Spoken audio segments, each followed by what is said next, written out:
Okay, good morning second BCom students. ఈరోజు మనం income from salary నుంచి ఒక లెక్క తీసుకొని చెప్పుకుందాము. నేను నా స్క్రీన్ షేర్ చేస్తాను, ఒకసారి చూడండి.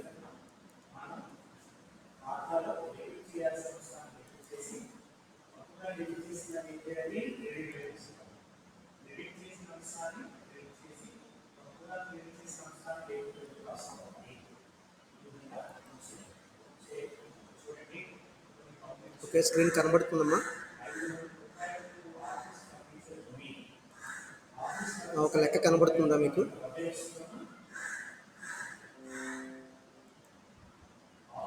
ఓకే, ఇప్పుడు చూడండి. జీతం ద్వారా ఆదాయంపై లెక్కలు మనం ఆల్రెడీ 2 లెక్కలు చెప్పుకోవడం జరిగింది. ఇప్పుడు ఇది 3వ లెక్క.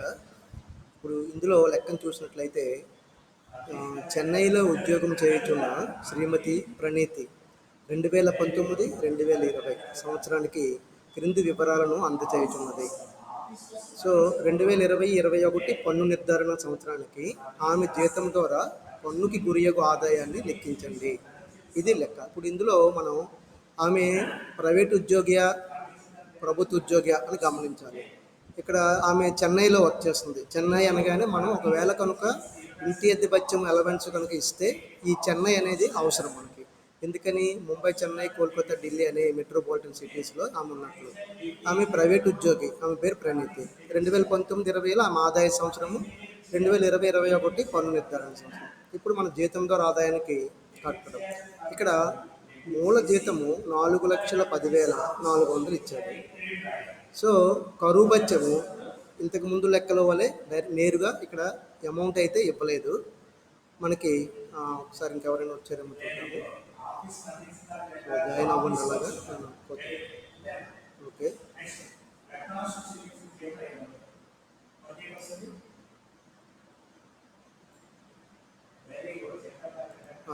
ఇప్పుడు మూల జీతము 4,10,000 అంటే ఇది సంవత్సరానికి అమౌంట్.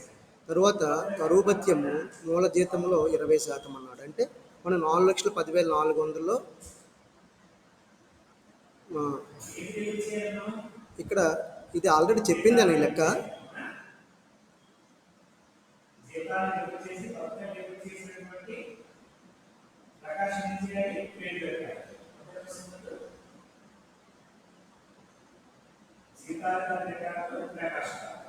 ఓకే, ఇంకొక లెక్కను కూడా మనం చూద్దాం. ఒక్క నిమిషం.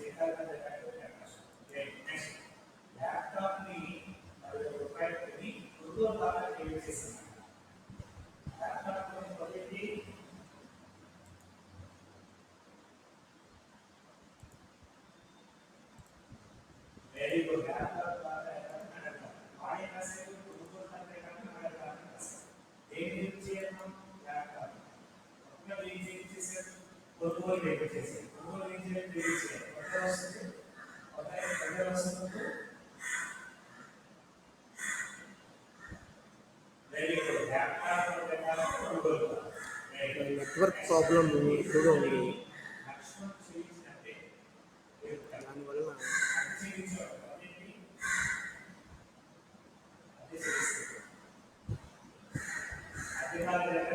సరే, ఒకసారి ఈ ప్రాబ్లం చూడండి. ఇక్కడ ప్రణీతి ప్రాబ్లం చెప్తున్నాను.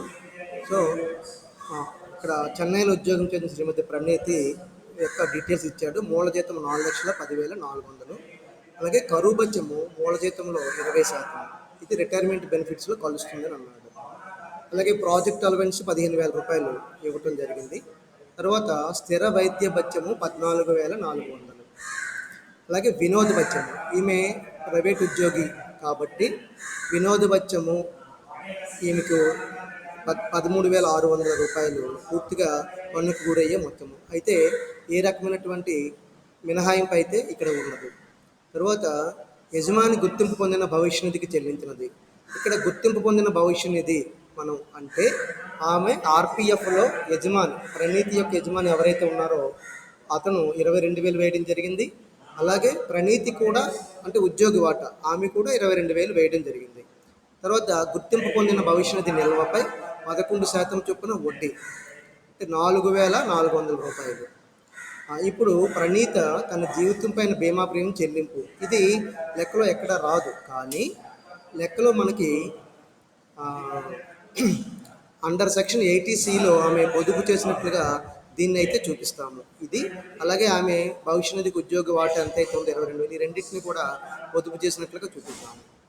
ఇప్పుడు ముందుగా వర్కింగ్ నోట్స్ ఏంటంటే ఇక్కడ ఇంటియర్ అలవెన్స్ అనేది లేదు, కానీ ఇక్కడ ప్రావిడెంట్ ఫండ్కి మరి జీతం అనేది లెక్కించాలి కదా. అందుకని ప్రావిడెంట్ ఫండ్కి జీతము లెక్కింపు ఎలా అంటే మూల వేతనము ప్లస్ పదవి విరమణ ప్రయోజనాల్లో కలిసే కరువు బత్యము, అలాగే అమ్మకాల టర్నోవర్పై కమిషన్, ఈ మూడింటిని కలిపితే మనకి మూల వేతనం లెక్కలు ఎంత ఉంది, 4,10,400.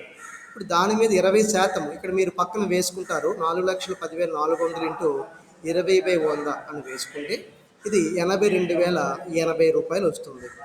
ఇది కరువు బడ్జెట్. ఒకవేళ కనుక లెక్కలో అమ్మకాల టర్నోవర్పై కమిషన్ కనుక ఉంటే దానిని మనం ఇక్కడ చూపించవలసి ఉంటుంది.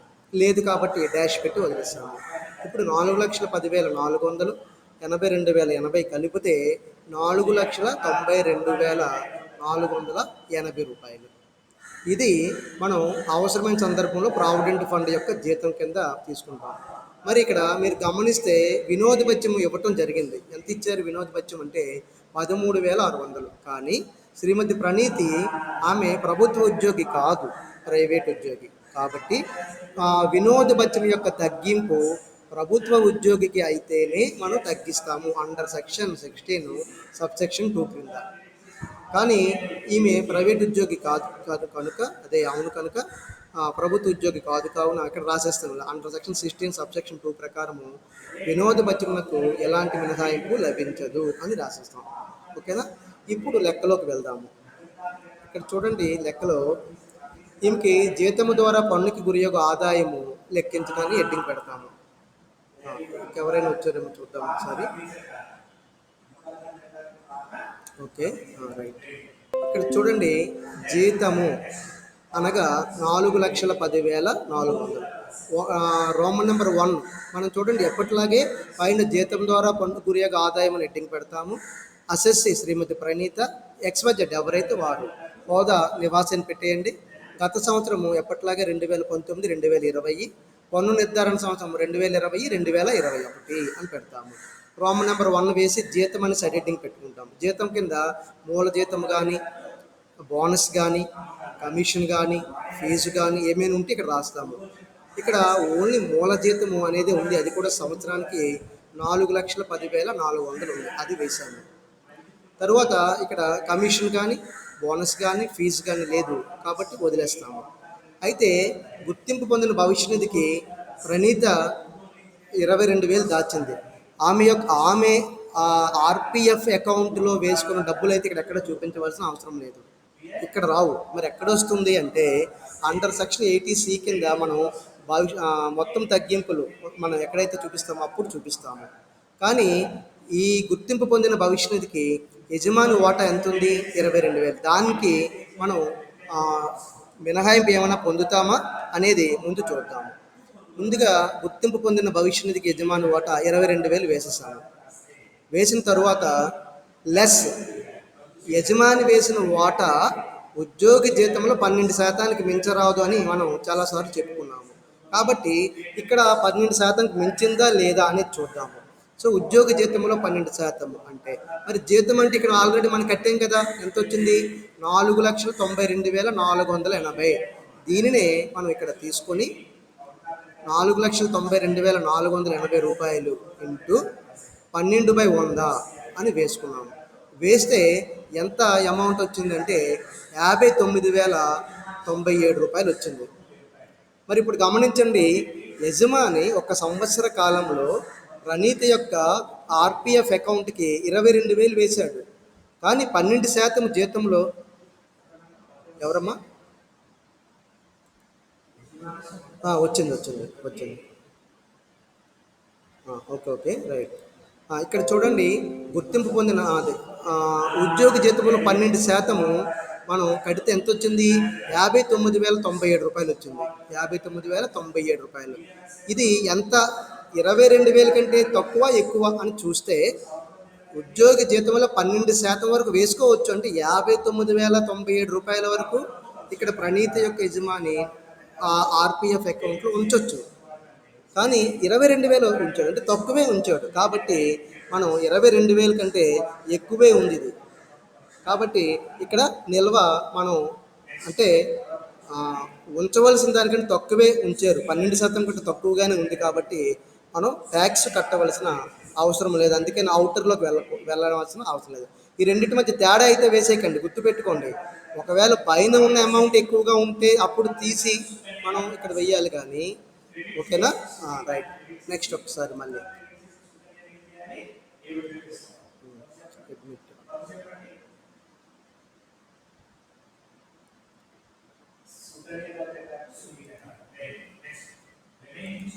నెక్స్ట్ ఇక్కడ చూడండి. గుర్తింపు పొందిన భవిష్య నిధి అంటే ఆర్పిఎఫ్ పైన 11% వడ్డీ వచ్చింది. ఎంత వచ్చింది లెక్కలో మనకి ఇక్కడ గమనిస్తే గుర్తింపు పొందిన భవిష్య నిధి నిల్వపై 11% చొప్పున వడ్డీ అని ఉంది. ఎంత ఉంది? 4,400 రూపాయలు. ఎంత శాతానికి ఇది? 11% వడ్డీ. మరి అయితే మనకు అందరికీ తెలుసు కదా, 9.5% కంటే వడ్డీ దాటకూడదు. 9.5% కంటే వడ్డీ దాటితే మనం ఇక్కడ చూడండి. ఇప్పుడు ముందుగా గుర్తింపు పొందిన భవిష్య నిధి నిల్వపై 11% చొప్పున వడ్డీ అని 4,400 వేశాము. అందులో మినహాయింపు అప్పుడు 9.5% వరకే మినహాయింపు ఉంటుంది.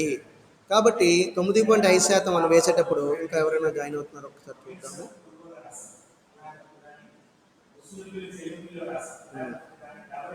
మనకి ఇక్కడ సిగ్నల్స్ ప్రాబ్లంగా ఉంది, నెట్వర్క్ ప్రాబ్లంగా ఉంది. అందువలన ఏంటంటే మీరు వీలు వెంబడి నేను పెట్టడం లేట్ అయింది. సరే, నెక్స్ట్ ఇప్పుడు చూడండి. గుర్తింపు పొందిన భవిష్య నిధి యొక్క నిల్వ పైన 11% వడ్డీ ఇచ్చారు ఆర్పిఎఫ్ వారు. అది ఎంత అయింది? 4,400 అయింది. ఇప్పుడు దీంట్లోంచి మనకి ఎంతవరకు మినహాయింపు ఉంటుంది? ఓన్లీ 9.5% వరకు మాత్రమే మినహాయింపు ఉంటుంది. మరి ఆ మినహాయింపుని మనం లెక్క కట్టేటప్పుడు ఏం కట్టాలి? 11%కి 4,400 అయితే 9.5%కి ఎంత అని కట్టాలి. అందుకనే 4,400 ఇంటూ 9.5/11. మీరు ఎప్పుడు కూడా పైన 9.5 ఉంటుంది. ఒక లెక్కలో ఇక్కడ 11% వడ్డీ అని ఇస్తే 11%, 14% వడ్డీ అని ఉంటే 14%, 12% వడ్డీ అయితే ఇక్కడ 12 అని, అలా ఇది మారుతూ ఉంటుంది. ఇది ఆ వచ్చిన వడ్డీ కూడా మారుతుంది. ఇక్కడ 4,400 వచ్చింది. ఎంత శాతానికి? 11%. కాబట్టి 11%కి 4,400 అయితే 9.5%కి ఎంత అని మనం లెక్క కట్టాం. కడితే ఎంత వచ్చింది? 3,800. అంటే ఆవిడికి 4,400 వడ్డీ వచ్చింది ప్రణీతకు. కానీ మనం ఎంతవరకు మినహాయింపిస్తాము? 3,800. ఎంత శాతం అది? 9.5% విలువ 3,800. కాబట్టి 3,800 వరకే మనం ఇస్తాము. సో 4,400 నుంచి ఈ 3,800 తీసేస్తే 600 రూపాయలు. ఈ 600 రూపాయలని అవుటర్లో చూపిస్తాం, ఎందుకంటే అది ట్యాక్స్ కట్టవలసిన వడ్డీ అన్నమాట. ఇక అలవెన్స్లోకి వెళ్దాము. అలవెన్స్లు కరువు బత్యము. మనం కరువు బత్యము దేనిపైన కట్టమని లెక్కలో ఇచ్చాడు అంటే జీతంలో 20% అన్నాడు. ఏది? మూల వేతనంలో. మూల వేతనం మనకి ఎంత ఉందంటే 4,10,400 ఉంది. దానిలో 20% కట్టాము. సో ఎలా ఉంది ఇక్కడ చూడండి. కావాలంటే లెక్కలో మనకి కరువు బత్యము మూల జీతంలో 20% అని ఇవ్వటం జరిగింది. కాబట్టి మూల జీతం అయినటువంటి 4,10,400 తీసుకోవాలి. ఎప్పటికప్పుడు మనం చాలా జాగ్రత్తగా ఇది గమనించి మనం అమౌంట్ వేసుకోవాల్సిన అవసరం ఉంది. ఇక్కడ చూడండి. కరువు బత్యం 4,10,400 ఇంటూ 20/100 ఎంత వచ్చింది? 82,080 రూపాయలు వచ్చింది. అది వేసుకుంటాం, అది అవుటర్లో పంపిస్తాము. ఇంకా అలవెన్స్లు ఏమేమి ఉన్నాయంటే ప్రాజెక్ట్ అలవెన్స్ ఉంది, అది సంవత్సరానికి 15,000 ఇచ్చారు, అది వేసుకుంటాము. అలాగే స్థిర వైద్య బత్యము ఇక్కడ చూడండి ఎన్ని ఉన్నాయో. ప్రాజెక్ట్ అలవెన్స్ 15,000 ఒకటి ఉంది, ఇది కూడా బత్యము. తర్వాత స్థిర వైద్య బత్యము 14,400, ఇది కూడా బత్యమే. తర్వాత వినోద బత్యం ఉంది 13,600. 3 బత్యములు ఇవ్వడం జరిగింది. ఈ 3 బత్యములు కూడా ముందు చూపించేయాలి.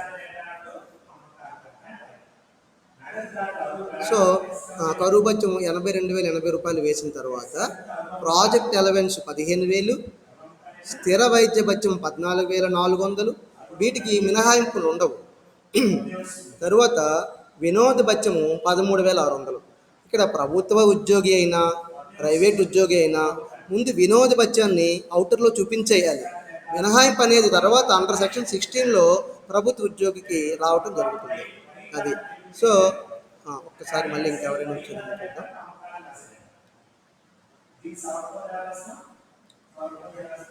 హారిక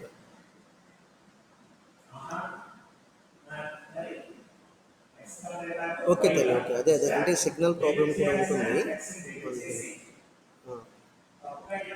తర్వాత మళ్ళీ క్లాస్కి వెళ్దాము. ప్రాజెక్ట్ అలవెన్స్ 15,000 వేసాము, స్థిర వైద్య భత్యం 14,400 వేసాము, వినోద భత్యం 13,600 వేసాము. ఇక్కడ వినోద భత్యం మినహాయింపు ఇద్దామని చూస్తే ప్రణీత ప్రభుత్వ ఉద్యోగి అయితే కాదు, ప్రభుత్వ ఉద్యోగి కాదు కాబట్టి ఆమెకు వర్కింగ్ నోట్ చేయవలసిన అవసరం లేదు. ఒకవేళ ప్రభుత్వ ఉద్యోగి అయ్యి ఉంటే ఆమెకు మనం ఇక్కడ వర్కింగ్ నోట్స్ చూపించవలసి ఉంటుంది. ఇందులో ఏమని 3కి క్రింది మూడింటిలో ఏది తక్కువ ఉంటే అది అని చెప్పి. కాబట్టి ఇక్కడ ప్రభుత్వ ఉద్యోగి కాదు కాబట్టి వినోద భత్యం మినహాయింపుని ఆమెకి ఇవ్వటం లేదు. సో ఇక్కడ గమనించండి. నెక్స్ట్ పరిలబ్ధులు, 3వ సైడ్ హెడ్డింగ్ పరిలబ్ధులు.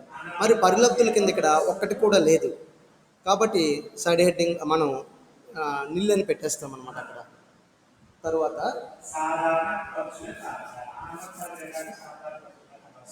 నెక్స్ట్ వీలైతే మీరు రోమన్ నెంబర్ 4 వేసి జీతానికి బదులు లాభాలను కూడా చూపించవచ్చు. అది కూడా లేదు కాబట్టి డాష్ అని పెట్టవచ్చు. అంటే జీతము ద్వారా ఆదాయం 4 మార్గాల్లో వస్తుంది అనమాట. అది జీతము, అలవెన్సులు, పరిలబ్ధులు, జీతానికి బదులు లాభాలు అలా చూపిస్తాం. ఇప్పుడు ఇక్కడ ఉన్న అన్ని ఐటమ్స్ అంటే 4,10,000 మూల జీతము, అలాగే గుర్తింపు పొందిన భవిష్యనిధి నిల్వ పైన అధికంగా ఉన్న వడ్డీ 600, అలాగే కరువు భత్యము 82,080 రూపాయలు, తర్వాత ఎలవెన్స్ 15,000, స్థిర వైద్య భత్యము 14,400, వినోద భత్యం 13,600. ఇవన్నీ కూడితే మనకి 5,36,080 రూపాయలు వచ్చింది. ఇది 5,36,080 రూపాయలు మనం స్థూల జీతము, గ్రాస్ శాలరీ అని అంటాము. సో గ్రాస్ శాలరీగా మనం దీన్ని అయితే చూపిస్తాము. ఇప్పుడు స్థూల జీతం అమౌంట్ మనకు వచ్చాక అండర్ సెక్షన్ 16 క్రింద జీతము నుండి తగ్గింపులు 2 ఉంటాయి. అండర్ సెక్షన్ 16 క్రింద ఏంటేంటి అవి అక్కడ చూడండి. దేర్ ఫోర్ స్థూల జీతము 5,36,080 వేసాక లెస్ తగ్గింపులు అండర్ సెక్షన్ 16 అని వేసుకోవాలి. ఎప్పుడు స్థూల జీతం తర్వాత ఉన్నా లేకపోయినా మనం వీటిని అయితే చూపించవలసి ఉంటుందన్నమాట. సో వినోద భత్యము అండర్ సెక్షన్ 16 కింద మనం ఇక్కడ 1, అలాగే వృత్తి పన్ను అండర్ సెక్షన్ 16కి సబ్సెక్షన్ 3 అంటే సబ్సెక్షన్ 2, సబ్సెక్షన్ 3 కింద ఈ 2 ఉంటాయి ఎప్పుడు స్థూల జీతం నుంచి తగ్గింపులు. సో ఇంకా ఎవరైనా వచ్చారని చూద్దాం. ఇప్పుడు వినోద భత్యము మరి ఇక్కడ ఆవిడకి తగ్గింపు ఇవ్వకూడదు. ఎందుకని?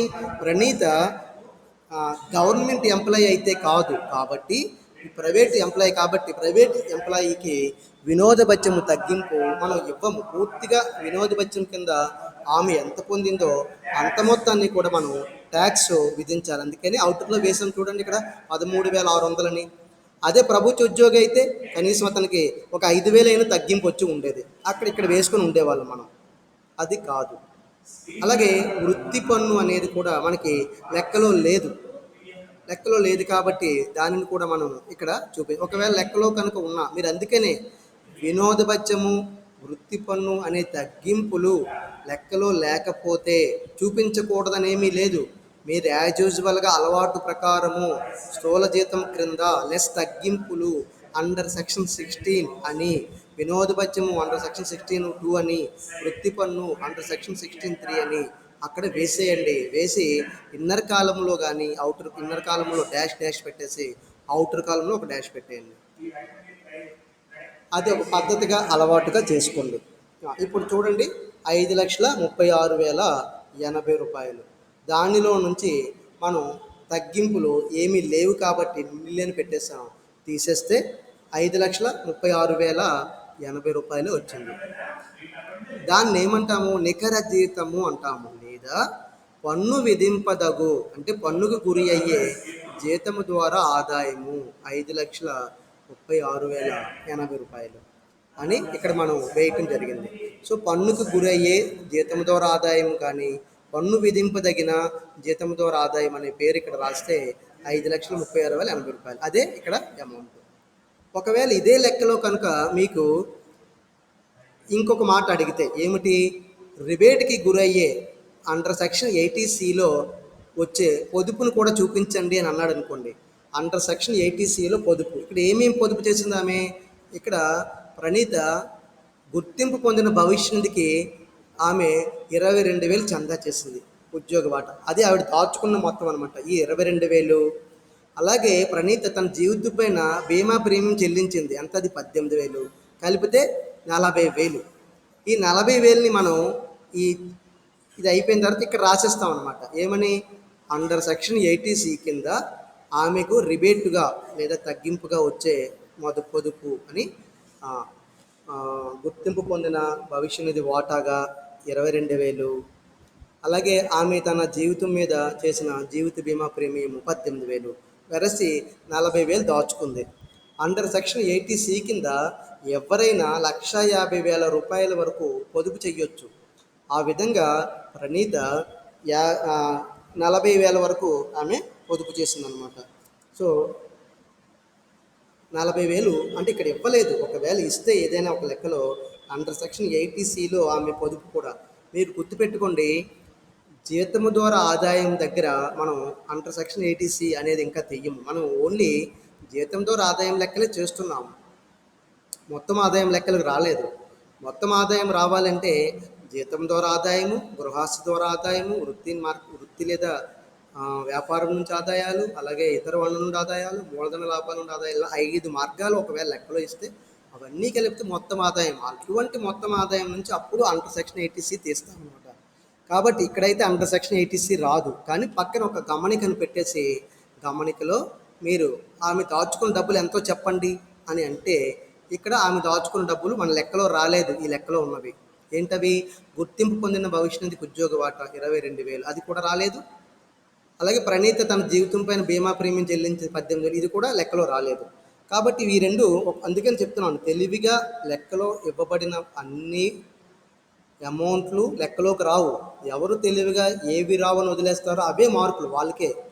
అది ఇక్కడ తెలివితేట. ఎందుకంటే లెక్క చాలా పెద్దదై ఉండొచ్చు, కానీ ఆన్సర్ ఒక్కోసారి చిన్నదిగానే ఉంటుంది. ఎందువలనంటే అక్కడ లెక్కలో ఇవ్వబడినటువంటి కొన్ని అమౌంట్స్ లెక్కలోకి ఆన్సర్లోకి రావన్నమాట, క్వశ్చన్గా ఇచ్చినటువంటి. అది కూడా తెలివిగా మనం ఏవి వదిలేయాలి అనే విషయం కూడా మనకు తెలిసి ఉండాలి.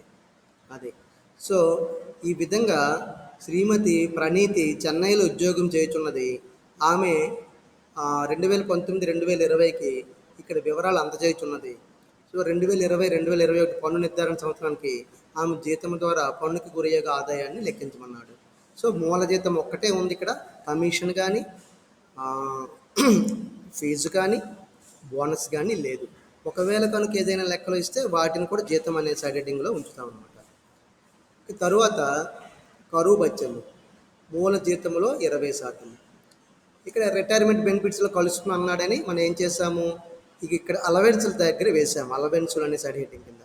మరొక్కసారి చూడండి ఈ లెక్కను. ఇప్పుడు లేటుగా వచ్చిన వ్యక్తులకు ముందు ప్రణీత అసెస్సి హోదా నివాసి అని చూపించాము, గత సంవత్సరం రాసాము, పన్ను నిర్ధారణ సంవత్సరం రాసాము. జీతం కింద ఒక మూల జీతమే ఉంది కాబట్టి మూల జీతము అనే దాన్ని రాసాము. సో అది 4,10,400 వేసాము. మరి ఇక్కడే గుర్తింపు పొందిన భవిష్య నిధి ఉంది. ఆ గుర్తింపు పొందిన భవిష్య నిధికి ఉద్యోగి చేసిన వాటాను మీరు చూపించవలసిన అవసరం లేదు. ఉద్యోగి అంటే ఎవరు? ప్రణీత చేసిన వాటాని మీరు చూపించవలసిన అవసరం లేదు. మరి అయితే దేన్ని చూపిస్తాము? గుర్తింపు పొందిన భవిష్య నిధికి యజమాని చేసిన వాటాని ముందు చూపించాలి. 22,000 యజమాని చేశారు. అది ఇప్పుడు ఎంతకంటే ఎక్కువ ఉండకూడదు, 12% కంటే ఎక్కువగా అంటే ఆదాయ పన్ను చట్టం 1961 వారు ఆర్పిఎఫ్ శాఖ వారు ఏమన్నారు, 12% వరకు ఉద్యోగి జీతంలో 12% వరకు మన ఆర్పిఎఫ్కి యజమాని దాయొచ్చు. కాబట్టి ఉద్యోగ జీతంలో 12% ఇక్కడ వేశారు ఆర్పిఎఫ్లో. అలా 4,92,480లో 12% లెక్క కడితే ఎంత వచ్చింది అమౌంట్? 59,097 రూపాయలు వచ్చింది. సో ఇది ప్రణీత యొక్క యజమాని దాచిన కంటే ఎక్కువే. అంటే ప్రణీత యజమాని దాచినదే తక్కువ. అంతే. అతను ఎంతవరకు వెయ్యొచ్చు ఆమె అకౌంట్లో? 59,097 రూపాయల వరకు వేయొచ్చు.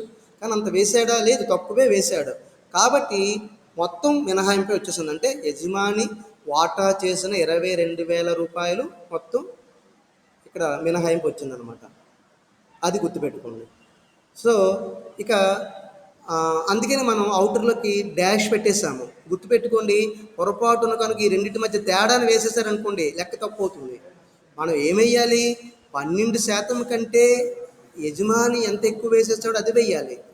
కాబట్టి 12% ఎక్కువ ఉంది, అంతకంటే తక్కువే వేసాడు యజమాని. అది గమనించాలన్నమాట మీరు. ఎప్పుడు కూడా పైది ఎక్కువగా ఉండి క్రింద తక్కువగా ఉంటే దానిని మాత్రం అప్పుడు మినహాయింపుగా అదే పన్ను విధించబడు యజమాని వేసిన భవిష్య నిధి వాటా కింద చూపించవలసి ఉంటుందన్నమాట. Okay, right. నెక్స్ట్, అలాగే ఎప్పుడు ఉన్నట్లుగానే గుర్తింపు పొందిన భవిష్య నిధి నిల్వపై కూడా 11% వడ్డీ వచ్చింది. ఎంత వచ్చింది? 11%కి 4,400 వచ్చింది. మరి దీని మీద పూర్తిగా తగ్గింపు ఉంటుందా, ఎంతైనా కొంత తగ్గింపు ఉంటుందా అన్నది ఇప్పుడు మనం లెక్క కట్టాలి. సో ముందుగా ఏం రాసేస్తాం? గుర్తింపు పొందిన భవిష్య నిధి నిల్వపై 11% చొప్పున వడ్డీ. సో గుర్తింపు పొందిన భవిష్య నిధి నిల్వ 11% చొప్పున వడ్డీని ఇక్కడ 4,400 వేసాను. వేసి మినహాయింపు 9.5% వరకే ఉంటుంది కదా. సో 9.5% వరకే వేస్తే 4,400 ఇంటూ మనం 9.5/11. ఎందుకు సార్ ఇది ఇలా వేసాము? ఎందుకని అంటే మనకు తెలుసు 11%కి 4,400 వస్తే 9.5%కి ఎంత. ఇది మాత్రం చాలా జాగ్రత్తగా మీరు గుర్తుపెట్టుకోవాలి. ఇది బాగా లెక్కలో ఎక్కువగా వస్తుంది కూడా. 4,400 ఇంటూ 9.5/11. దీని అర్థం ఏమిటి? 11%కి 4,400 అయితే 9.5%కి ఎంత అని కడితే 3,800 అని వచ్చింది. సో 3,800. మరి అంతకంటే ఎక్కువే వేస్తుంది వడ్డీ. ఎవరు? ఆర్పిఎఫ్ అకౌంట్ వాళ్ళు. ఎంత వేశారు? మనకి 4,400 వేశారు. కాబట్టి 4,400 నుంచి 3,800 తీసేస్తే 600 వచ్చింది. అది వేసాం. తర్వాత అలవెన్సుల కింద కరువు బత్యము. కరువు బత్యం మూల వేతనం మీద 20. ఎప్పుడు మూల వేతనం లేదా మూల జీతం మీదే కట్టాలి. అంతేగాని ఒకవేళ మీరు తప్పుగా ఇగో ఇక్కడ చూసారా, ఈ 4,92,480 కట్టాము, దీని మీద వేసేస్తారు. అందుకే పొరపాటున మీకు మీ మైండ్కి అయితే మీరు చెప్పుకోవాల్సిన విషయం ఏంటంటే మూల వేతనం మీద మనం కరువు బత్యం కట్టాలి అనేది. సో 4,10,400 ఇంటూ 20/100 అని వేస్తే మనకి 82,080 రూపాయలు వచ్చింది. ఇది కరువు బత్యాన్ని అవుటర్లోకి తీసుకుని వెళ్తాము. తరువాత ప్రాజెక్ట్ అలవెన్స్ ఒకటి ఉంది, స్థిర వైద్య భత్యం ఉంది, అలాగే వినోద భత్యం. ఈ మూడు కూడా మనకి ఇక్కడ పన్ను అయితే మినహాయింపు ఇవ్వబడే లేవు. కాబట్టి ఆ మూడిట్ల మీద పన్నుకు గురయ్యే అంశాలు. కాబట్టి ప్రాజెక్ట్ అలవెన్స్ 15,000 వేసేయండి, స్థిర వైద్య భత్యం 14,400 వేయండి. వినోద భత్యము ఇక్కడ తగ్గింపు ఉండదు. ముందు ఎవరికైనా ముందుగా వినోద భత్యాన్ని 13,600 అవుటర్లోకి తీసుకుని వెళ్ళాలి. Either government employee or private employee. ఇక్కడ ప్రైవేట్ ఎంప్లాయీ కాబట్టి మనం స్థూల జీతం దగ్గర తగ్గింపులో కూడా ఆమెకు తగ్గింపు ఇవ్వకూడదు. సో ఇప్పుడు గమనించండి, మొత్తం ఇక్కడ అవుటర్లో ఉన్నటువంటి అన్ని అమౌంట్లు కూడితే 5,36,080 రూపాయలు వచ్చింది. దాన్ని మనం స్థూల జీతము అంటాము, లేదా గ్రాస్ శాలరీ అని చెప్పుకుంటాము.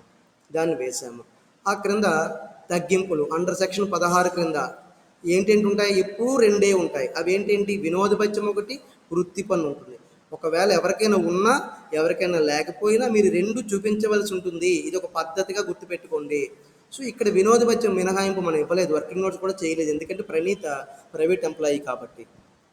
అలాగే వృత్తి పన్ను ఇక్కడ తప్ప ఇంకెక్కడా రాదు.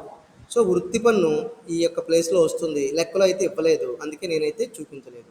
సో వినోద భత్యం డాష్, వృత్తి పన్ను డాష్, మొత్తం మీద డాష్ పెట్టేసాము.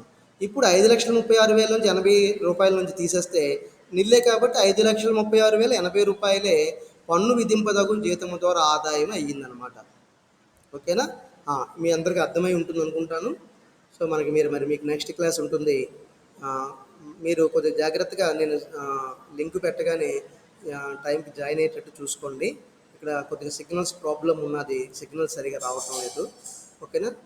రైట్. అందరికి అర్థమై ఉంటుంది, ఇది షేర్ చేస్తాను. ఓకేనా? Thank you all of you.